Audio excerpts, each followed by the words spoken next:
Hello friends, good afternoon and welcome to EduSet Live Lectures. Dear friends, today's topic for discussion is secularism in India. To discuss this topic, we have our subject expert, Professor Sushila Kaushik.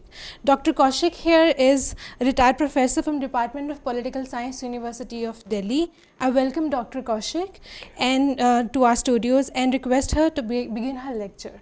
Thank you.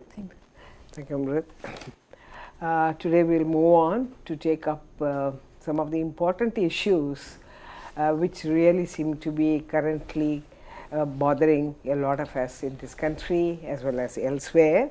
Also, one such issue which we are picking up for today is the issue of secularism in India, and to find out how far India is a secular state or why India is a secular state. Because of late we find a lot of discussions going on about the nature of India, and a lot of people are throwing in the words secularism, and it's getting a lot of various types of interpretations depending on who is talking about it and in which context. So, one of the current issues which we have today is secularism. Not merely today, in fact, it has been there as an important issue on the table almost from the time we became independent in 1947 or even before during the national movement period. So, this is one of those issues where we still find a lot of leftover, lot of inheritance from the nationalist movement, from where the whole issue started for various reasons. So, secularism thereby is an issue which is of great importance, great controversy, subject of great debate, and almost perhaps the subject of future politics of India as such. Now, what is meant by secularism, or what context do we use the word secularism? Secularism as an ancient word is something which talks in terms of the relationship between the religion and the state. It's a word which has been there in this form or in any other form even from the Greek times. Even the Greek philosophers have talked about the relationship between state and religion. While some philosophers believed state and religion are together, that the head of the state is also the head of the religion, that once he is a monarch, a king or a big ruler, he becomes almost a religious head for the subject in that particular monarchy, in the kingdom.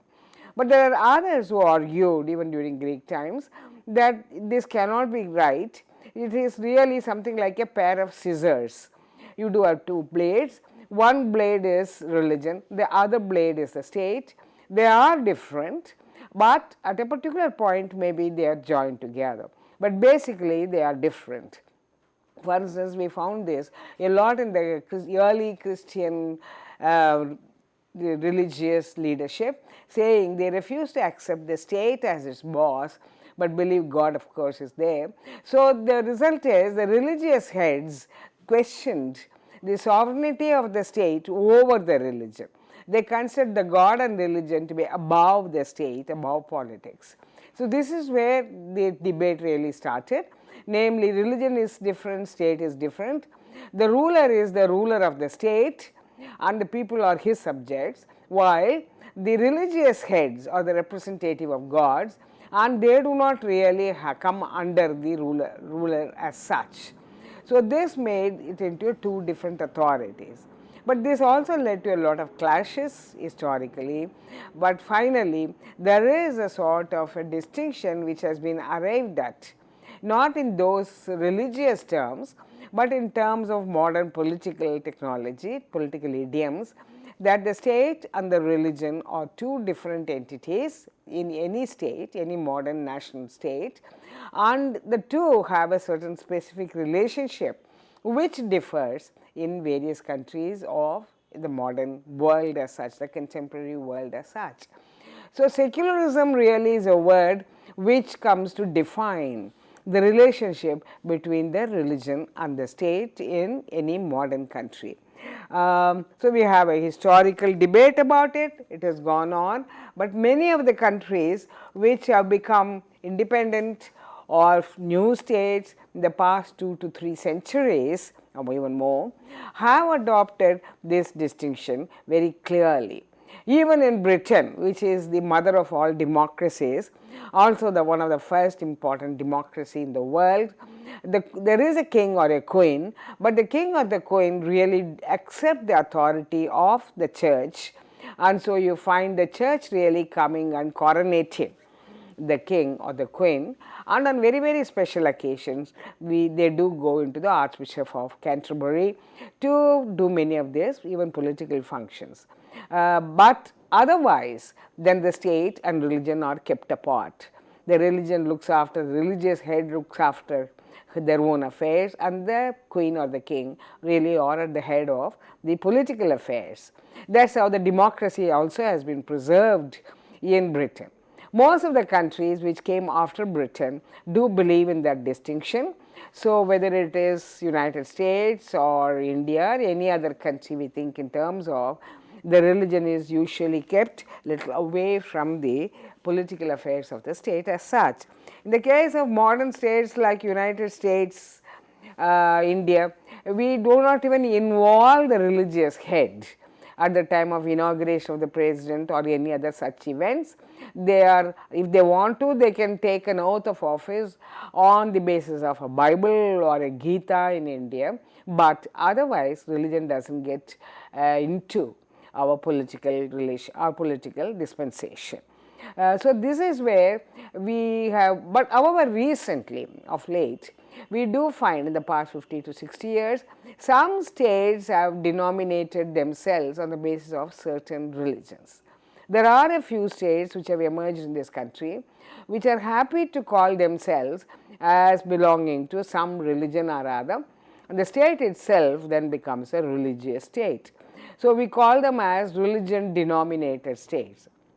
We of course have Vatican, which is really the place where Pope is located as a religious state. Definitely it is the ruler himself is the Pope, and it is a Christian state.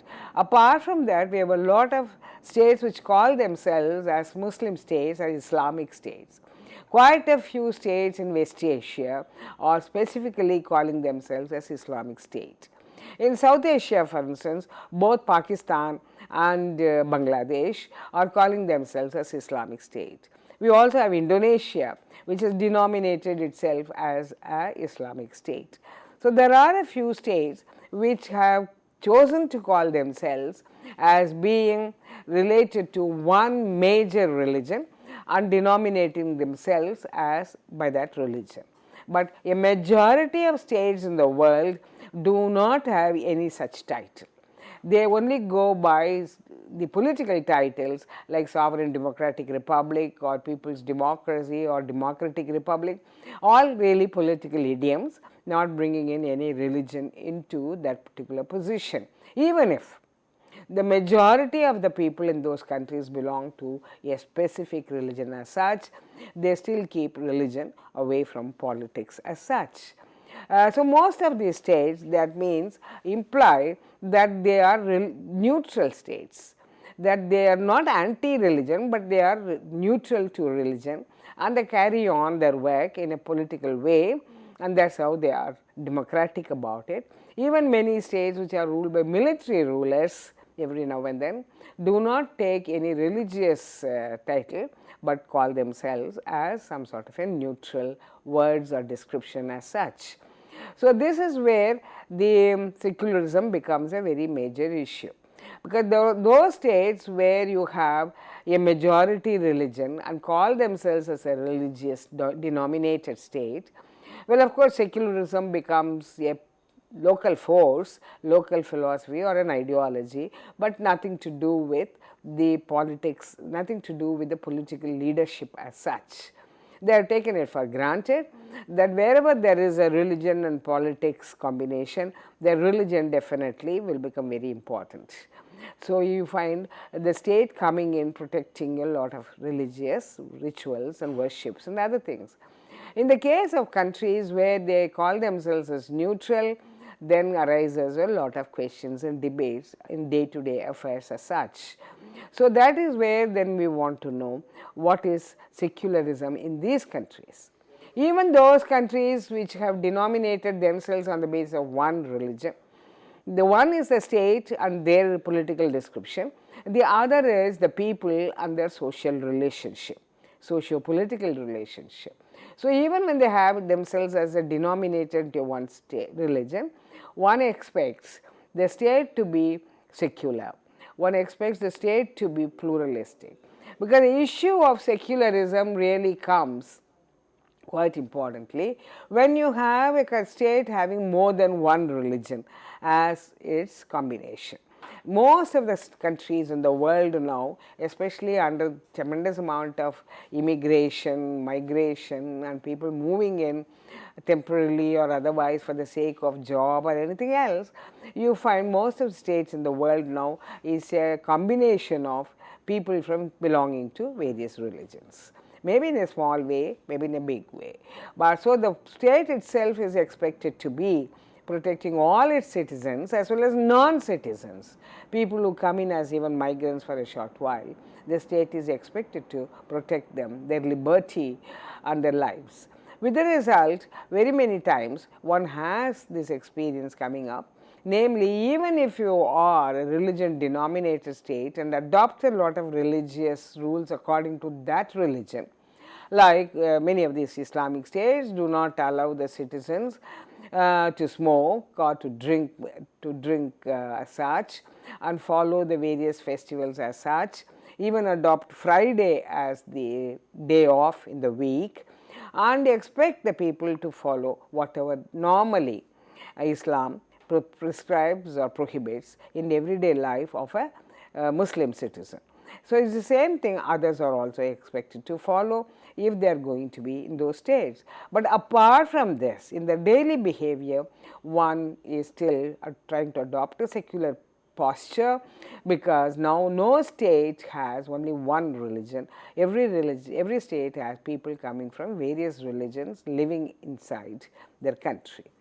But there are countries which really proclaim themselves as secular state. In fact, most of the countries do not say anything about religion, because they have taken it for granted that if you are not a religious denominated state, then you are a secular state. They take it for granted that the constitution is most important, and whatever rights have been guaranteed in the constitution will have to be followed, and constitution is supreme. With the result, automatically it is believed that the state will look after all its people, all its customs, all its various types of practices of the individual citizens or the groups or the minorities, whatever it is. But there are some states which want to make this very much clear, namely India. India is one of those very few states in the world which has very clearly called itself a secular state. Almost from 1950, when we became independent, it was very well understood that India is a secular state. Though it was not put in the constitution as such, but there are lots of elements in the constitution, lots of clauses in the constitution which talked about people belonging to various religions and communities in this country, and how their rights have to be guaranteed, how they will coexist in this country peacefully. So, that meant that it is by implication a secular state. But after 1976, when the Indian constitution was amended once more, at that particular point it was felt very much needed to put secularism very clearly, spell it out in the constitution. So, in the preamble of the constitution, where it was before only sovereign democratic republic, now we made it into sovereign democratic secular social republic, making ourselves very clear and pledging ourselves very clearly to secularism as the basic feature of the Indian constitution. And so, it put in the preamble, which means the rest of the constitution very much goes by the spirit of secularism as such. Obviously, there was a need, and obviously the commitment has been spelt out as a result of this. So, India definitely calls itself as a secular state. its constitution makes it believe that it is a secular state.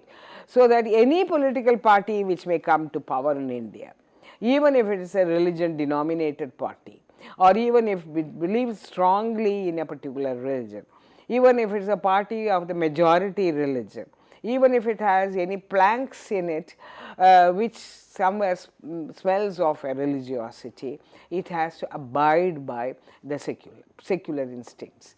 It has to follow secular policies.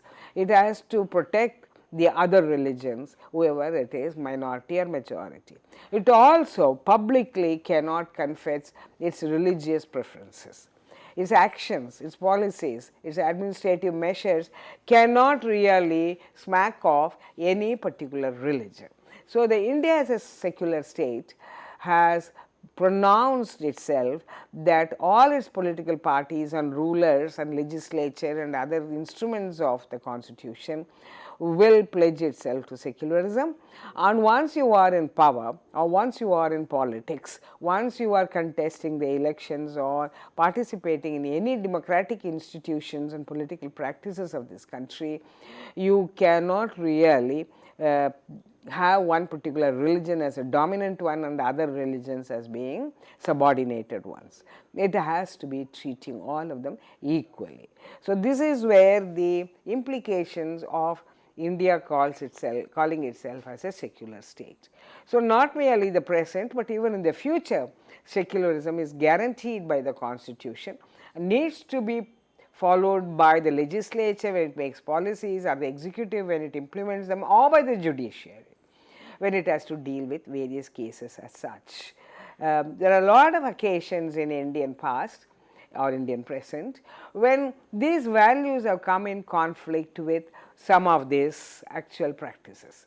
Many of our legislations, many of our executive actions and even judicial judgments have quite a bit, I won't say always conflicted, but involved the whole practice of secularism and the whole pronouncing of our nation to be a secular state. And so, these debates and controversies in this country has come up again and again, both among the academics as well as the political persons of this country. So, that is where one needs to know in greater detail what does our constitution say and why is this controversy coming up again in our country again and again. Now, there are three ways of we can take up the Indian constitution as such as our example. It is closer to us. There are two or three ways in which our secularism has been interpreted in this country in the past so many years. One interpretation of the state has been that it should be neutral among all religions. By neutral, the word here it means a negative one. By neutral, what it means is you don't interfere with any religion, let them do what they want to, that is a part of their private personal affair, or even sometimes the social relationship, it is not so personal sometimes, but the state will not in any way interfere with this, it will go on as it does. Possibly, no state in the world can now afford to be neutral, because whatever is the conflict, whatever is the challenge to law and order, the state will have to bring about peace and tranquility among the population, among the various groups. With the result, we need to be little more observant than being only neutral. The second is a little more active commitment on the part of the state, namely the state is a preserver and protector. That there are a lot of religions exist, which means there are a lot of religious philosophies, religious approaches, religious customs, religious rituals, and many other things which exist among the communities, and the state need to protect them. Then whenever there is a challenge to it, whenever there is a threat to it, whenever there is a sort of a social relationship which looks like harming the customary practices or values or institutions of a particular religion, the state will have to come forward to protect them rather than just stand by and watch it as a neutral person. So, this is where a lot of states now have been called upon to take up this role of a protector and promoter. In the case of India, this is much more spelt out, it is much more open, much more transparent. In the case of many other countries, they wait. They don't immediately interfere with what's happening around. If you do anything which is personal, they don't come in the way of it. But if it in any way affects the social relationship or the community's peace and tranquility, the state really comes out issuing certain types of rules. For instance, in a country like United States, you cannot really celebrate Diwali with a big amount of patakes or crackers and noise and all that. The state will definitely say no to it. But at the same time, the state will keep quiet. If you meet among yourselves, meet in your room, meet in your own house, and then do some bhajans and prayers, the state will not come in the way and say go ahead. Of course, the United States has gone beyond that now. We even have a lot of temples and pujas which take place in the United States, but of course within the watchful eyes of the state, that it does not exceed beyond the necessary permission which has been given for that temple to perform. We can't still take a procession out, but one could do some sort of religious ones. The third example again is an Indian example. It is once again the state is not merely preserving and protecting and being an interested, watchful person, protector of your customs, but the state is even more than that, and that comes in the form of India spelling out the rights of the individuals as a fundamental right, religion as a fundamental right in our fundamental rights section of the Constitution. It says every state, every religion can promote and protect its religious values and religious practices, and it can also promote, publicize its values and rituals. The thing is, it's not merely that the state is coming in only as this protector, but the state goes beyond that and gives the right to the various religions. That means it guarantees the rights of the various religions to promote and publicize its culture, its practices, its values, its philosophies. So, anybody can do a public meeting, anybody can do a public procession, anybody can do any public functions, which in religious terms is meant essentially to publicize the philosophy of that particular religion, not doing harm to others. Because it comes in the way of the right to live of others, then the state will have to come in. But as long as it does not harm others or other religions or provokes other religions, then the state is a promoter. So, by mentioning the right to religion in our fundamental rights, and then by adding further that every religion has the right to promote its own values and perpetuate its values, propagate its values, we have gone beyond any other state in the world which gives this particular right not merely to its majority, because the religion-denominated states give this to their majority, but in India we give it to all the religions which exist within India, as well as all the communities which exist in this country, tribals and other type of communities which we have in this country. So, this is a very positive. It is not a negative or a neutral stand, but it is a very positive stand that India will come in the way of preserving, promoting the cultural values of all the states in this country. Why have we got this? There are certain historical reasons. Why did you have to put it in the freedom of fundamental rights of our country? Because right to religion is a fundamental right of every person in every state in the world, but in India going far beyond that and spelling it out is essentially because of our historical background. We are all familiar that when India achieved the nationalism as well as became an independent state, we had a partition India and Pakistan. This partition itself was mainly because of the independence movement, where one section of our independence nationalist movement split and formed into a separate one called the Muslim League. So, almost from 1930s in India, this Muslim League movement spread very strong, and finally it went to creating a new state, and the new state which came in, namely Pakistan, really strongly believed in one religion and strongly believed in a religious state.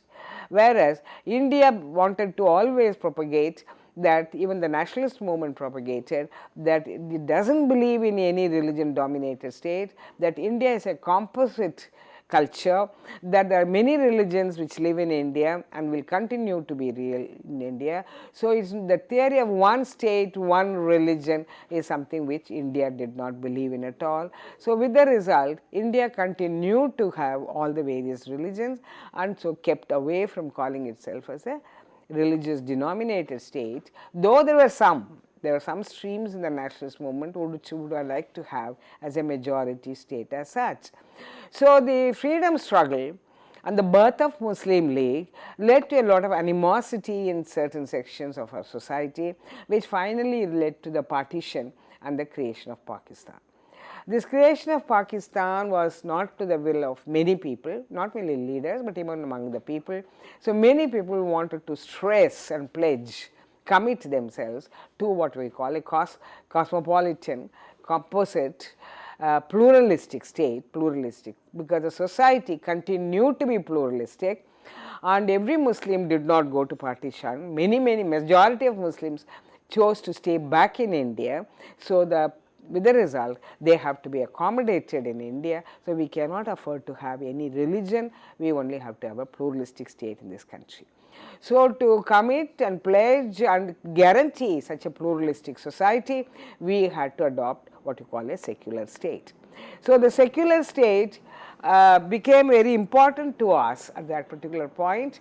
It became a political message, a political point we made to the rest of the world and even to Pakistan, that you might have gone away on the basis of one religion, but we will continue to be multi-religious, and that religion on the basis of which you try to form a state continues to be in India. We will guarantee them as we will guarantee any other religion in our country. So, they are our citizens, our people, our religion, our culture, and the society is a pluralistic composite society.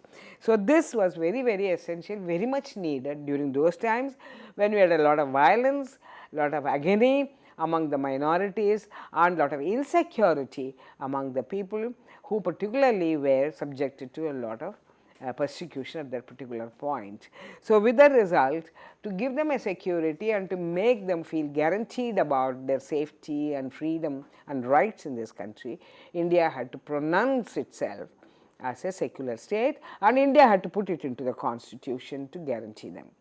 So, that is where we have a preamble, we have a fundamental rights, we have directive principles of state policy as part of our constitution when we adopted it in 1950.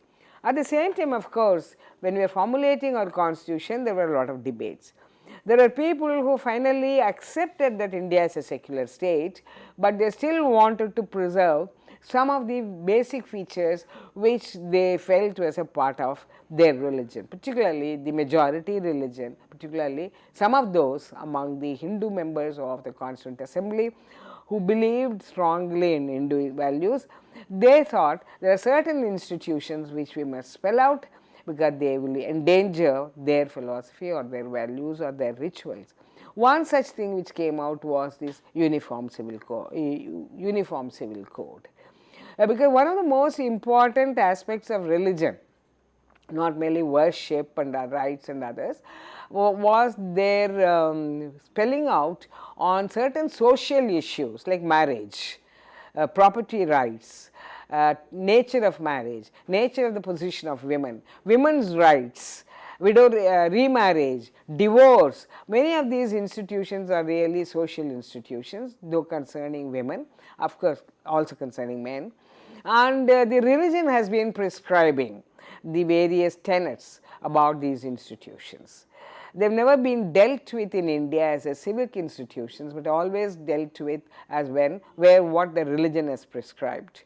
because they are based on customs and rituals, and customs and rituals are always derived from the religion as such, at least in this country. With the religion gets into everybody's lives, even in important things like rights and liberty, freedom, movement, education, or job, employment, marriage, divorce, property, location after marriage, where do you live. All these things have been dictated to us by our religious practices and religious beliefs. So then it means that if you have so many religions in this country and so many communities in this country, tribal communities in this country, we at least have 8 major religions besides many other sects in our country, that will divide the country as such, and that will deprive particularly weaker sections like women and children from following the more modern democratic practices. Because most of these religions and most of their practices are definitely not democratic. They are very anti-women. They are very much depriving and suppressing the women's folk, and particularly their education, marriage and employment issues. So with the result, many felt that religion has been good, but religion has been divisive. In the case of women and children, that religion has not been always very progressive or promoting the freedom. So they wanted as an alternate a uniform civil code, a code which will be secular, a code which will be uniform, a code which any person from any religion can opt for and adopt by way of their property, marriage and post-marriage issues, locations and things like that. So with the result, they put this argument then, and there is also belief, rightly or wrongly, that some religions are very progressive, some religions are backward. So the religions which are backward are more oppressive. So many of those social reformers type in the Constituent Assembly also believe there should be a uniform civil code. This quite a bit impinged on the religious rights and freedom of almost all religions in our country. The other important provision which you find in Directive Principles of State Policy, which is very much a demand by the Hindus, was the cow protection, namely prevention of cow slaughter. Because Hindus really believe cow is a very sacred animal and almost like goddess. So they really treat it well and do a lot of worshipping. There's specific days in the year when cows are worshipped. So they believe this cow should not in any way be slaughtered or eaten by any person in the country, including the religions which do not have any such specification. So they really wanted to protect the cow, which is a symbol of Hindu practices. So this also, there are a lot of argument, but finally, since it gets into the personal habits of people of other religions, it was put off immediately. Decisions could not be made, so it was put off to a future date. At the same time, it was recognized as an important point by the majority of members of the Constituent Assembly. So this was put into our Directive Principles of State Policy for the states to defer and decide in the future whenever there is possibility.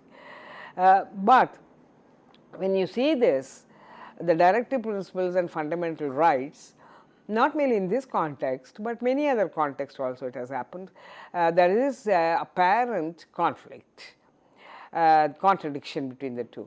In fundamental rights, you give every state, every religion a right to protect their freedom and practices and eat what they want to, it is a part of their fundamental rights, worship what they want to. In the directive principles of state policy, you are specifically prohibiting them from eating certain type of meat and certain types of food as such, and asking them to protect a certain type of animals as such. So it apparently looks like a contradiction. In the same way, when you talk in terms of uniform civil code, once again it looks like a contradiction. In the sense, in the fundamental rights, you have allowed them to follow the religious practices, promote religious practices, protect religious practices.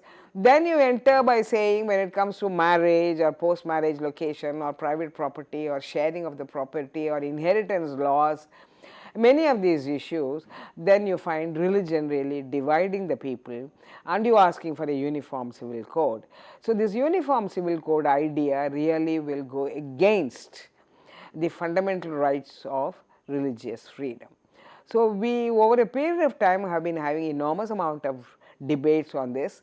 The social reformers, the feminists and others have been asking for a uniform civil code, while the others, little more conservative sections, would like to continue with the religion freedom of the fundamental rights.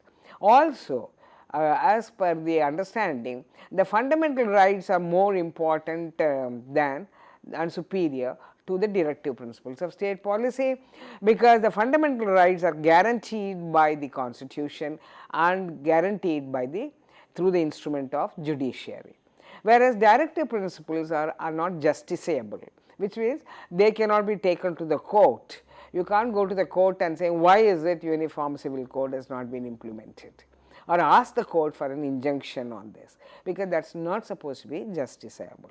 Automatically it means then fundamental rights are more important, more guaranteed than the directive principles of state policy. So, in the past 60 years then, the fundamental rights have prevailed, while the directive principles of state policies are only being talked about and debated, remained in the political realm, but did not get into the constitutional or judicial protection as such. But we do have for a long time these issues going on, and every now and then it keeps coming up, then dies down, again keeps coming up, because the arguments are put across both sides, and then the minority communities in the country get insecure. Especially when you get into the religion and the religious practices, the minority communities really feel insecure in this country, and many then begin saying, we are a secular country, we are committed to protecting them, we cannot interfere with their religion. So, we have left it at that in this country, even though we have been debating about it every now and then as to how to go about it. And there are people and groups which go to judiciary asking for such a reform, but we have not been able to move much further on that, because ultimately fundamental rights is the most important one. Why did we have such a secular interpretation? Why did we have a fundamental rights there? Why did we have another portion in our constitution where we have recognized the culture, the values, the practices of the various tribal communities in this country? In fact, in the constitution under 6A, there is a specific guarantee given to the tribal areas and tribals in this country, apart from the religion, because they do not belong to any religion of this type which is scheduled. They belong to various tribal communities. So, these tribal communities really differ from their major religions by way of, once again, their ownership pattern, their property pattern, their marriage pattern, and many other things. So, with the result, they required a special mention, which has been done in our constitution. So, why did we require this? This is where there was a debate, and we had our first Prime Minister of India, Pandit Jawaharlal Nehru, who was a great in a way anthropologist, who appreciated India's pluralistic culture, and who in turn was also a very great admirer of anthropologists like Verrier. And so, this was adopted that I am saying India has this advantage of having a lot of indigenous culture, indigenous practices, and people have been living along the India for centuries preserving this culture. We should not be doing anything to bring about a uniform culture. One of the things which even British Empire in India, even the British government did not dare attempt is to bring about a uniform culture in this country, or a uniform language, or a uniform anything else. It is only they attempted it to the extent where it was needed for their administration, like education pattern, or English as a medium, or English schools, or trains going to the interior of India. These were also only for their own economic and political reasons, not from a cultural point of view. So, with the result, despite 200 years of British rule in India, our culture continued, our religions continued, our communities still survived, tribal communities, and thrived. Whenever there was insecurity, they really fought back in this country. So, Nehru and his regime wanted to preserve this cultural variety in this country and cultural inheritance in this country. It is a very valuable cultural inheritance which we have, unlike the United States, where they also came in after the red, what you call red Indians or the indigenous population, then completely got rid of the indigenous population, their culture, their language, their practices, eliminated them or exterminated them, and where then the immigrants established themselves completely. India did not do this. India continued with all our cultural plurality and the practice and the variety of cultural patterns. So, that is where we have this pluralistic state still there, and to have this pluralistic cultural variety, we need to have a constitutional protection to them. And so, not merely a religious protection, but also a cultural protection was offered. Once again, the thing is, religion, culture are very closely together in this country. If you remove the religion, the culture also goes off. If you remove the culture, the religion loses much of its. So, in order to preserve the culture, we need to preserve our religion, our music, our dance, our social arts, our painting or sculpture. If we see it over a period of years, we find they are all based on religious images or religious words. So, if we remove that religion, these things will become meaningless. It happened to Pakistan as one of the early experiences. If you open your mouth and sing classical music, it will invariably have Hindu gods in it. So, no musician could practice their traditional skills in music, classical music, because of this major reason. But at the same time, over a period of time, we also had to preserve and protect our own population. You cannot throw the weaker sections of our population at the doors of religion and say, live the way the religion asks you to live, do the way the religion asks you to do. That is also not the history of India, the cultural inheritance of India. Even in the 19th century, we had Raja Ram Mohan Roy talking about abolition of sati. And we have later on, even during the British period, have brought about the Sharda reforms, which means raising the age of marriage to a higher level, first 12, then 14, then finally we had it after independence 18. So, with the result, the age of marriage was part of our religion.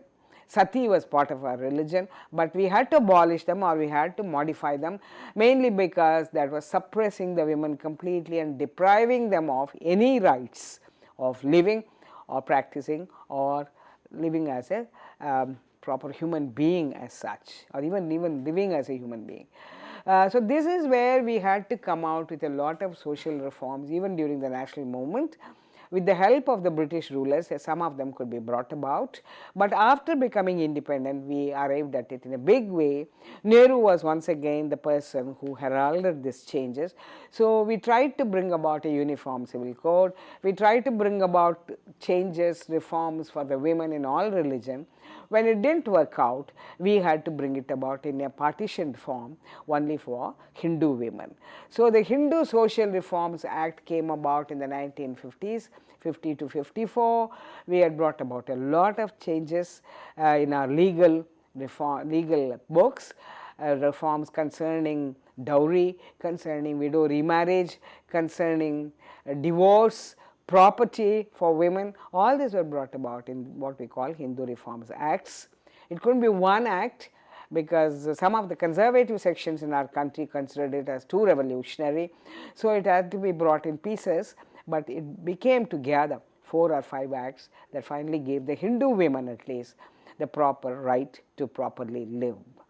In the same way, we also had to protect our minority women, though we have not attempted it too often, and any attempt at uniform civil code is always opposed from the minority elements, most particularly the Muslim community.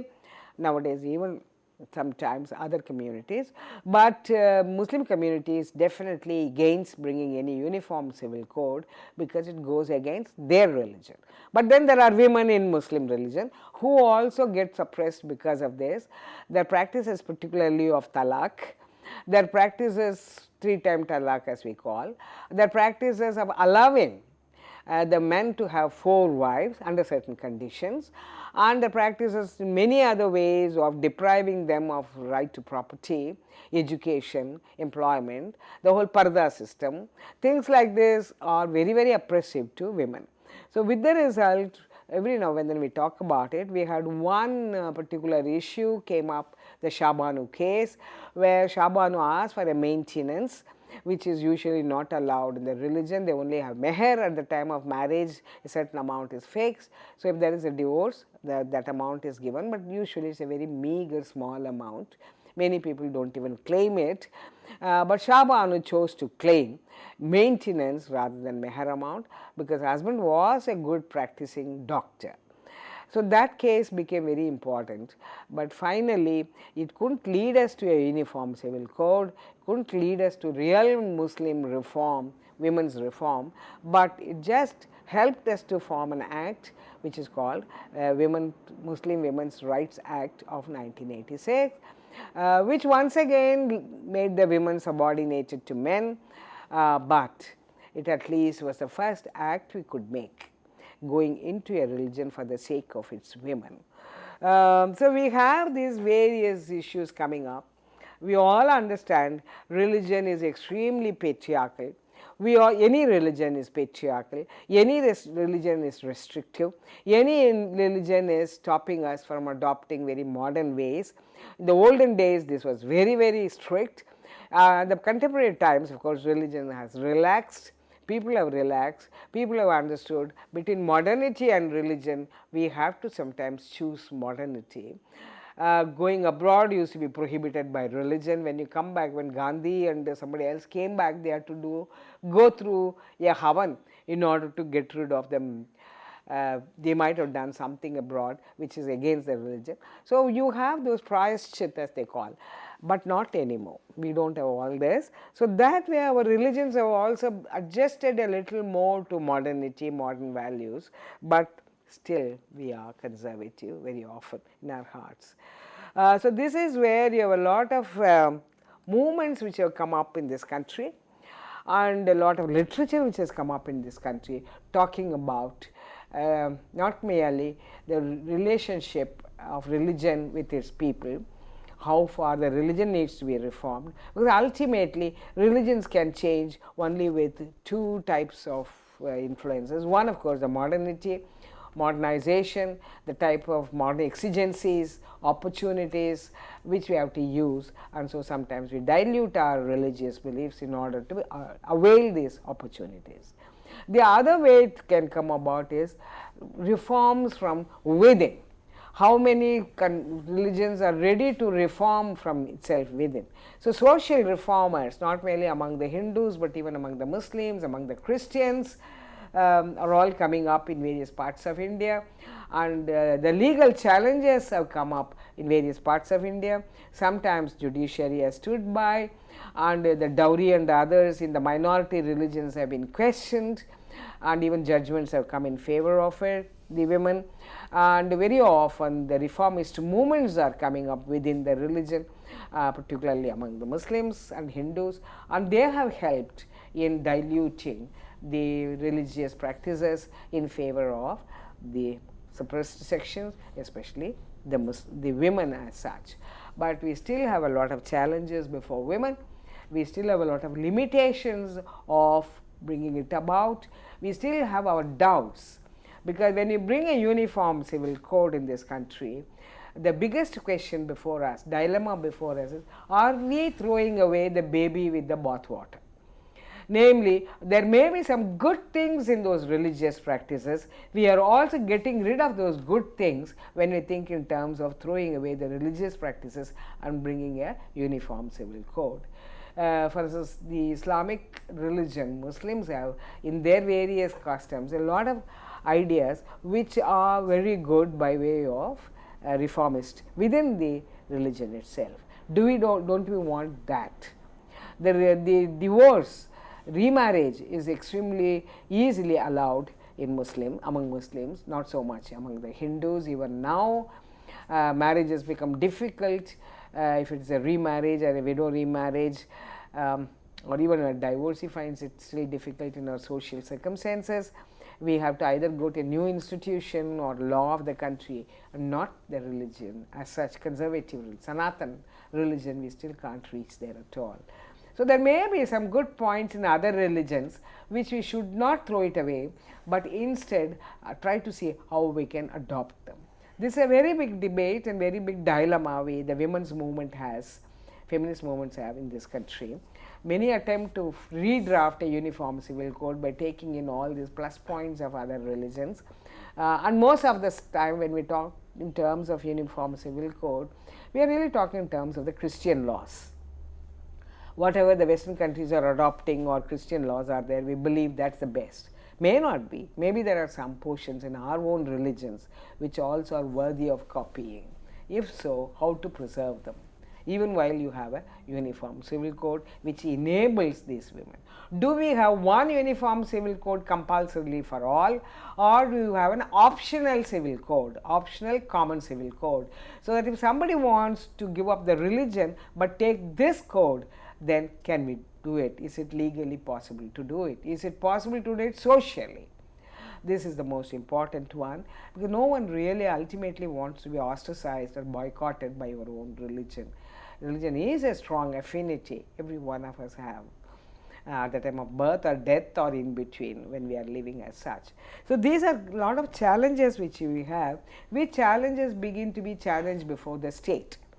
It is not merely just a social debate where we academics just sit and talk among ourselves and see what it is, but it does become an important issue for the state too, as to how, while being a secular state, while not being a particular religion state, being fair and just to all religions and the people of all religions in the country, still be modern, just and fair to all of them, and see how exactly they can be reforming, whether the state can do anything about it.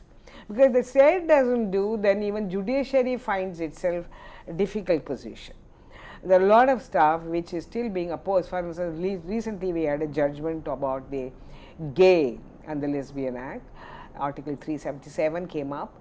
One court definitely took it as a part of the fundamental freedom of the population and allowed it. But then when somebody opposed it, the other court said no. And the opposition came essentially from religious heads, whether it is Christianity or it is Hinduism or it is Muslims. The heads came out saying this is against the religion, this is against the nature, so we cannot have it. So even the judiciary had to bow down, and so we found that we couldn't adopt it at all. So how exactly these controversies can be resolved and we move forward is something which the state has to face squarely, because its policies, its administration, its laws ultimately may, or its constitutional amendments will have to give a guiding role to the judiciary to follow. So we still have these all problems. We have this commitment to a secular pluralistic society. Whichever political party may come to power in India, in whichever part of India, we find ultimately once they are in power, they have to take a secular pluralistic, because it's a social necessity, it's a political contingency, and every state finds it cannot go against the secular pluralistic model. And whether even if before coming to power, it has been talking loud and clear about having a majority religious state as such. So it's not merely in India. We also find all over the world now, whether they committed themselves to secularism, called themselves secular or not, or whether they call themselves religious based one, they in practice they had to have the secular posture. Even in the Islamic State, there are minorities. Smaller or bigger minorities are there, the states have to stand up to them. If basic human rights have to be guaranteed, basic rights have to be given, to rights to live and other things. With the result, the state comes protecting the minorities.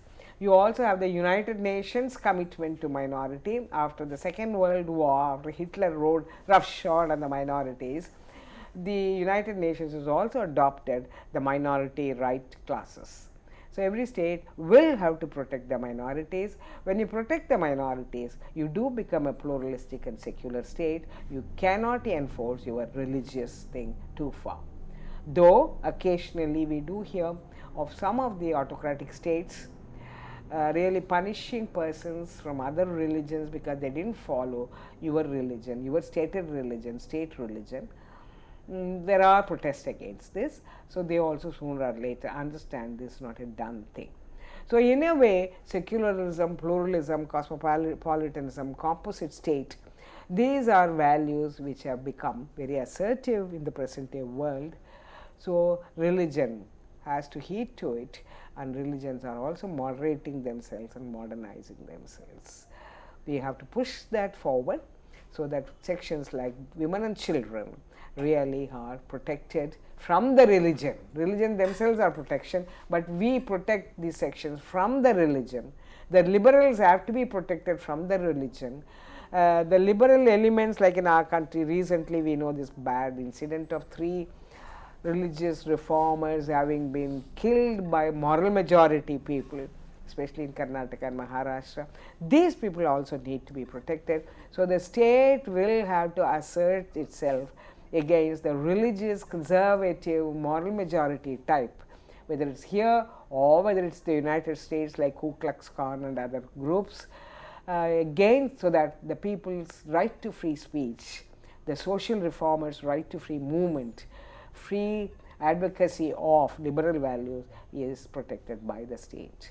So, the state owes it to all of us to be protected, and so secularism has to be understood properly, has to be understood liberally, and the states will have to commit themselves to protect it. Thank you. Thank you. Ma'am, in this very context, I would like to ask, you said in the introduction that the secularism is going to be the context of future politics in India. Isn't it secularism in context of politics in India even now as it was 60 years ago? Yeah, but there are always ever present dangers. There are always some elements in a huge country like ours where in one corner or other somebody tries to throw a challenge to it. Okay. So, when you face the challenge, when you are trying to meet them, then what do you have as your basic value? The context, the commitment, the constitution, the legal principle are all secularism. So, keeping secularism as the basic value, you will have to face them. Okay, thank you, ma'am. Now I would like to thank ma'am for this interesting discussion, and thank you, dear friends, for watching. Keep tuned and keep watching. Thank you.